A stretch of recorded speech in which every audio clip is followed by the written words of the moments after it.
Thank you all for being here tonight, and thank you most of all to Misty for being here. Those of you who are not dancers in the audience, becoming a dancer or getting into ballet at age 13 is considered ancient for a lot of these high, very, very high achieving ballerinas. Yes. So, but that was when you first started dancing. Yeah, I started choreographing, I would say around the age of 7, probably when I started teaching myself to do back walkovers and stuff. And I would just, I had a very chaotic upbringing in childhood, and my mom was married, I don't even know, 4 or 5 times, and there's 6 of us. We were living in a motel when I first took my first ballet class, but it was around the age of 7 that I started creating movement to Mariah Carey. It was like only Mariah Carey. And you mentioned being this little brown girl who shows up in New York City.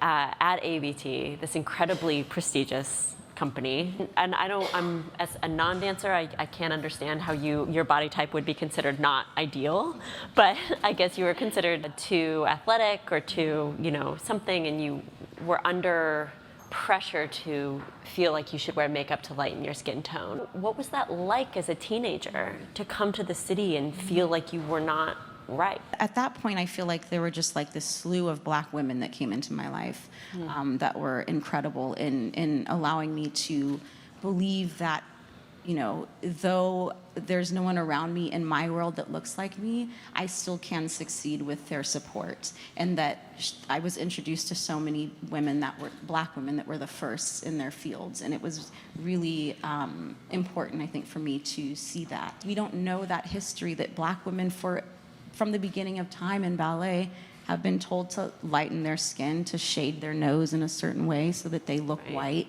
And that was a big part of my youth at American Ballet Theater, was hearing those words. I could look around me at ABT and see white women who had my body or were bigger or were more athletic, had bigger breasts. And so it was like, this isn't making any sense to me.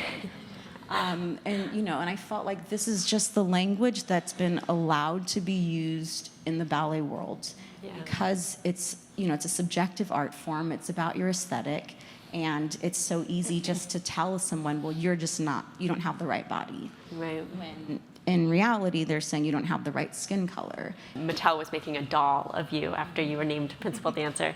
You were insistent that that doll reflect what you actually look like. Yeah. That the calves actually looked like calves, and they didn't lighten your skin tone, and they didn't change your nose. That was extremely important to me. I mean, it's so empowering for young girls to grow up with a brown Barbie that's a ballerina.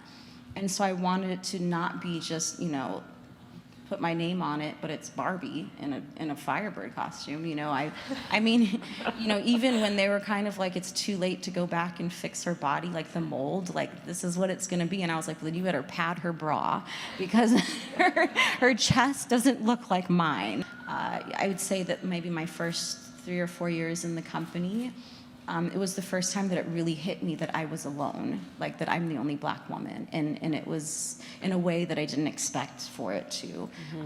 And it was the first time that race was really brought to I know that it was talked about behind, closed doors when I was a young girl, but it was actually being said in front of me, and it was just shocking. I had been told, just that, well, I wasn't allowed to be in the second act of Swan Lake when they did the filming of it. I was told, even not to my face, but from different ballet mistresses, that I shouldn't be allowed to be in Swan Lake, period. That's when it has been so important that, I've had the people in my life that I do, and Raven Wilkinson has been one of those women, even before I knew her, that was so impactful. She was the first Black woman to dance in an all-white company, really, the Ballet Russe de Monte Carlo in the 1950s.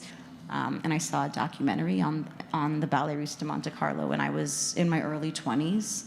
And I saw this Black woman come onto the screen, and it literally was like, I had no idea that there was a Black ballerina at that level in that time. And it was like my whole world was changed.